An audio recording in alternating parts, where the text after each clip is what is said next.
तो इस वक्त आपको बता दें, दीपिका पादुकोण एनसीबी की टीम के सामने पहुंच चुकी हैं और सवाल जवाब का सिलसिला उनसे शुरू हो गया है। और बहुत बड़ी मुश्किल है ये दीपिका पादुकोण के लिए, क्योंकि जो व्हाट्सएप चैट हमने आपको दिखाई थी जो करिश्मा के साथ उनकी हुई थी, करिश्मा ने भी ये बात कबूल कर दी है कि 2017 में ड्रग्स को लेकर चैट हुई थी। दीपिका से इस वक्त पूछताछ शुरू हो चुकी है। कुछ ही देर में श्रद्धा और सारा अली खान भी एनसीबी दफ्तर पहुंचेंगी और उनसे भी सवाल जवाब किए जाएंगे। दीपिका पादुकोण से पहले अलग में से पूछताछ की जाएगी और उसके बाद करिश्मा, जिनसे एनसीबी कल ही पूछताछ कर चुकी है, जो कि मैनेजर है दीपिका पादुकोण की, आमने सामने बिठाकर दोनों से पूछताछ की जाएगी। तो थोड़ी देर में श्रद्धा कपूर भी एनसीबी दफ्तर पहुंचेंगी। श्रद्धा कपूर से भी पूछताछ होनी है और साथ ही साथ सारा अली खान से। राकेश त्रिवेदी ज्यादा डिटेल्स के साथ इस वक्त हमारे साथ जुड़ गए हैं। राकेश त्रिवेदी, दीपिका पादुकोण से सवाल जवाब शुरू हो चुके हैं। अब वो कौन से अहम सवाल हैं जिनका सामना करना दीपिका पादुकोण के लिए बहुत मुश्किल होगा? देखिए मीमांसा, सवाल जवाब जो है वो तो शुरू हो चुके हैं दीपिका पादुकोण से, लेकिन सबसे जो मुश्किल वाली जो बात होगी वो सिर्फ तब होगी जब उन्हें करिश्मा प्रकाश के आमने सामने जो है बिठाया जाएगा और आमने सामने बिठा करके पूछताछ जो है की जाएगी। खास तौर से करिश्मा प्रकाश और दीपिका पादुकोण की जो चैट थी जो 2017 में हुई थी, उस चैट को लेकर उनसे सवाल जवाब करनी है। और ये भी जानकारी पता चली कि उस व्हाट्सएप ग्रुप के अंदर वो खुद ग्रुप एडमिन थी, जिसमें करिश्मा प्रकाश, जया शाह, उनके बीच में बातचीत हो गई है। कोको रेस्टोरेंट एंड पब का जिक्र हुआ है, जहाँ पर उसी रात एक पार्टी भी थी। मैं आपको तस्वीर दिखाना चाहूंगा यहाँ पर एनसीबी हेडक्वार्टर मुंबई की, जहाँ पर हलचल तेज हो गई है। ये वही दफ्तर है जहाँ पर सारा अली खान और श्रद्धा कपूर को पहुंचना है। अब से कुछ ही समय में वो यहाँ किसी भी वक्त यहाँ पर दोनों पहुंच सकती है, जिसके बाद तकरीबन 11 बजे उन दोनों से पूछताछ शुरू होगी। सवालों की जो एक लंबी लिस्ट यहाँ पर इनके लिए भी तैयार की गई है।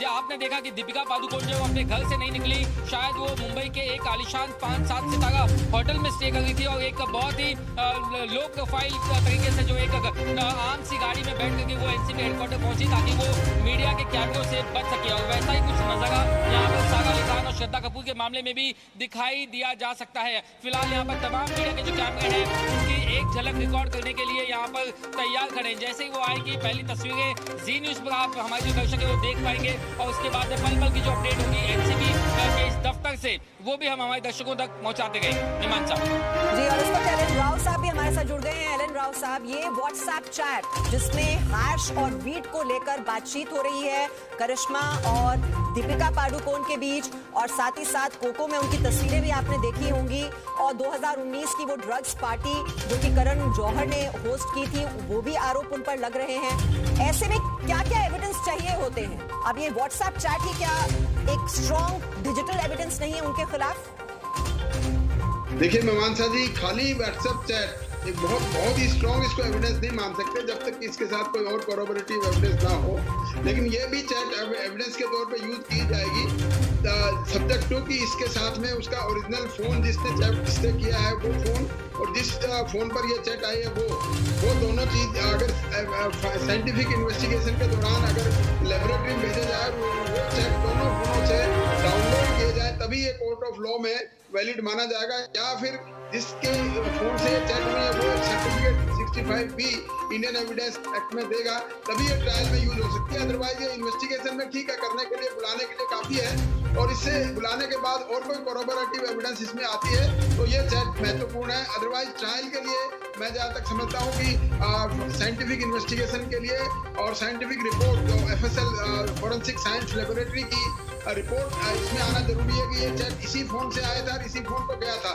ये दोनों चीजें होना बहुत जरूरी है ट्रायल ले जाने के लिए। लेकिन हाँ, इन्वेस्टिगेशन के लिए डेफिनेटली बुलाने के लिए, पूछताछ करने के लिए, ताकि और कोई कोरोबोरेटिव एविडेंस इसमें इकट्ठा हो सके, उसके लिए काफी है। कह देती हैं कि ड्रग्स का सेवन उन्होंने नहीं किया, तो फिर ऐसे हालात में फिर जांच कैसे बढ़ेगी और फिर किस तरह के एविडेंस चाहिए होंगे? जो कोको का जिक्र हो रहा है, वहां की अगर सीसीटीवी फुटेज मिल जाती है या और इस तरह के क्या एविडेंस हैं जिसकी वजह से बच निकल पाना दीपिका पादुकोण का मुश्किल हो जाएगा?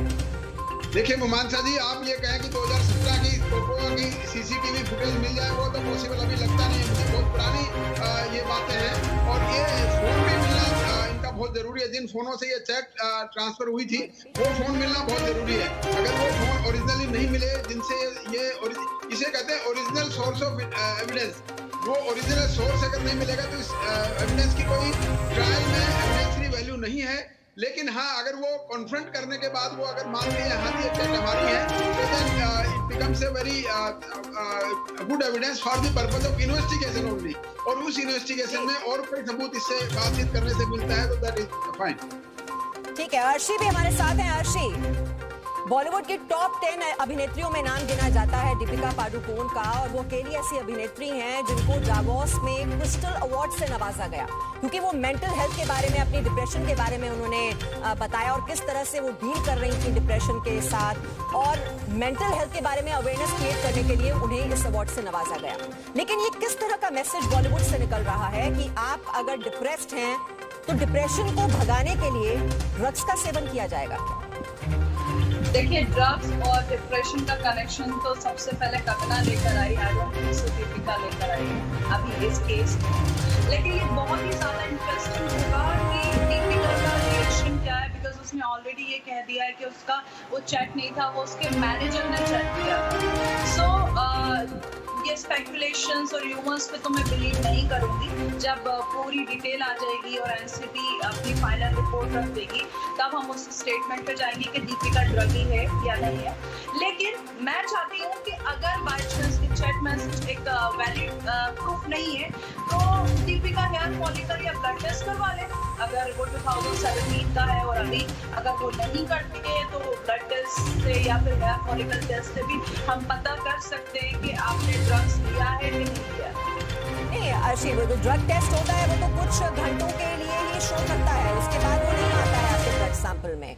तो आप वो तो 2017 की चैट हम दिखा रहे हैं, 2019 की पार्टी का भी आप देख रहे होंगे, वो भी आरोप लग रहे हैं। लेकिन आप जो कह रही हैं कि ये उनकी चैट थी या नहीं थी, वो जो ग्रुप बनाया गया था उसमें करिश्मा भी शामिल थी, जया साहा भी शामिल थी और एडमिन थी वो उस ग्रुप की। तो ऐसे में तो उनके लिए ये कहना कि वो इस चैट में इन्वॉल्व नहीं थी, ये तो कोई बात स्वीकार नहीं कर सकता। लेकिन अभी सिर्फ चैट मैसेज है, जैसे कि अभी सर ने कहा कि भी मिलना चाहिए, कहाँ से कैसे हुआ, वो चीजें भी सामने आना चाहिए। बिकॉज अब एक चैट मैसेज के ऊपर आप किसी के ऊपर ये आरोप नहीं लगा सकते कि ये किसने कितना ग्राम कैश मंगाया, उस दिन कितना वीड लिया, ये सब आप प्रूफ नहीं कर सकते। सो अभी मुझे भी बहुत इंटरेस्ट है ये रिएक्शन देखना है कि दीपिका का आगे क्या स्टेटमेंट होगा, क्योंकि उसने तो ऑलरेडी बोला है कि मेरे मैनेजर ने ये चैट किया था, मैंने नहीं कंज्यूम किया जा रहा है ये मैटर नहीं करता है। देखिए, जो हमारे फिल्म एक्टर्स हैं उनको सराखों पर बैठाते हैं हमारे दर्शक, वो हमारे लिए रोल मॉडल्स हैं,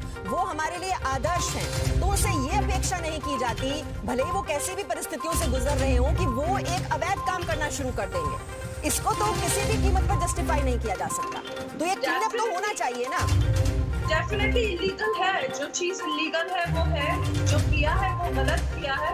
लेकिन मैं जब तक इन्वेस्टिगेशन पूरा ना हो जाए और फाइनल स्टेटमेंट ना आ जाए, तो मैं I don't think so, this is my judgement कि मैं किसी को आरोप नहीं लगा सकती कि वो ड्रगिस्ट है कि नहीं है, बिकॉज उसने ऑलरेडी बोला है कि उसके मैनेजर ने वो चैट किया था। लेट्स सी, बहुत इंटरेस्टिंग होगा। लेकिन अर्शी, रिया चक्रवर्ती का भी बयान आपने सुना होगा, जो कह रही हैं कि 80% जो फिल्म कलाकार हैं वो ड्रग्स का सेवन करते हैं, और ड्रग्स लेना एक आम सी बात है।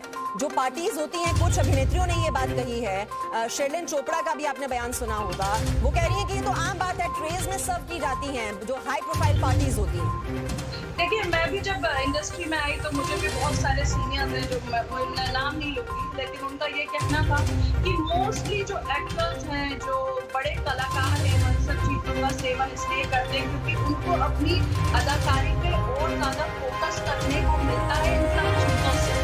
तो उनका माइंड ज़्यादा वर्क करता है, उनके अंदर इमोशन ज़्यादा आते हैं, उनमें फीलिंग ज़्यादा आती है। तो मुझे भी ऐसे रूमर्स बहुत सुनने को मिले थे, लेकिन मैंने ये नहीं कहूँगी मैंने नहीं देखा, मैंने भी देखा है बहुत सारे लोग ड्रग्स लेते हैं, और जो अभी बहुत शरीफजादे बनकर बोल रहे थे नहीं नहीं ऐसा नहीं है वैसा नहीं है, वो भी बहुत लिए हैं, हमने बहुत पार्टीज में देखा है।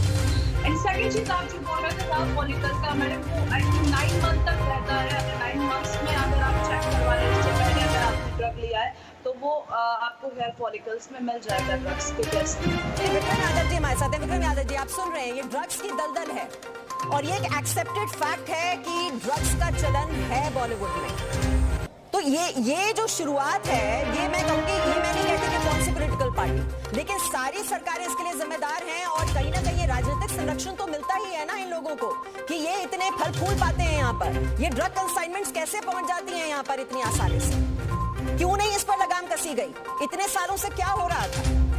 विक्रम यादव जी। बिल्कुल मीमांसा जी, बिल्कुल। मैंने पहले भी कहा कि इस चीज़ पर राजनीति नहीं होनी चाहिए और इस दलदल को बिल्कुल साफ करना चाहिए देश से, ताकि हमारा युवा पीढ़ी सुरक्षित रहे। क्योंकि आप ये देखिए कि अगर हम एक ही जगह पे इसका शोर मचाएंगे तो बाकी जगह पे सब लोग चौकन्ने हो जाएंगे, वो पकड़ में नहीं आएंगे। तो मेरा यही कहना है कि भाई इसकी छानबीन पूरे देश में की जाए और जो बड़े सप्लायर हैं, जो इसके मेन सरगना है, उन तक पहुंचा जाए। और केंद्र सरकार की जिम्मेवारी बनती है कि बाहर से ये हमारे देश में आ कैसे जाती है। तो आप देखिए कि जब बाहर से रुक जाएगी तो ये ना बॉलीवुड के उसमें जाएगी ना किसी और जगह पे जाएगी। तो सबसे बड़ी जिम्मेवारी जो बनती है वो केंद्रीय जो जांच एजेंसियां हैं उनकी बनती हैं। तो केंद्र सरकार विक्रम यादव जी, संजय राउत कहते हैं कि हर राज्य में बनी हुई एजेंसी हर आदमी को क्यों पकड़ा जा रहा है? अब आप सारा का सारी जो जिम्मेदारी है वो केंद्र सरकार पर, केंद्रीय एजेंसी पर कर रहे हैं। और अगर केंद्रीय एजेंसी जांच कर रही है तो भी आपको दिक्कत हो रही है कि तो फिजूल जांच चल रही है। अकाउंटेबिलिटी लेने के लिए कोई तैयार नहीं है। जिम्मेदारी किसकी है? ये कौन ये गंदगी को साफ करेगा? ये सब आंख मूंद कर बैठे रहेंगे। एरन राव साहब, ये राजनीतिक संरक्षण के बिना तो ये संभव नहीं है ना। ये ड्रग कंसाइनमेंट्स आ रही हैं, इतने लोगों तक पहुंच रही हैं, और न सिर्फ बॉलीवुड में। ये तो क्लीन अप चलिए, हम कह रहे हैं कि बॉलीवुड से हो रहा है, लेकिन ये तो हो रही है, कंसाइनमेंट आ रही है, तो क्यों आ रही है? नेताओं के संरक्षण के बिना तो ये संभव नहीं है।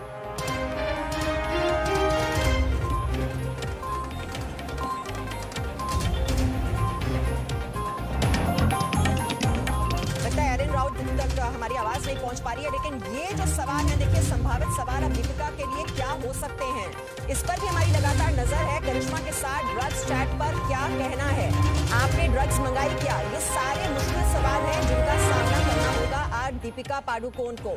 क्या खुद ड्रग्स आप इस्तेमाल करती हैं, सेवन करती हैं क्या ड्रग्स का?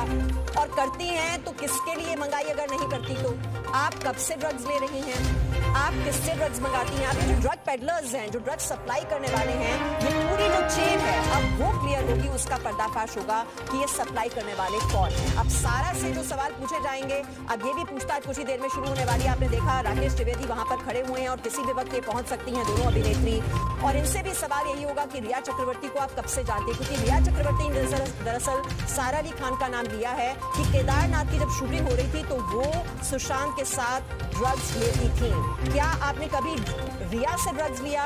ये सवाल भी सारा से पूछा जाएगा। क्या आप सुशांत के फार्म हाउस पर किसी पार्टी में शामिल हुई? फार्म हाउस की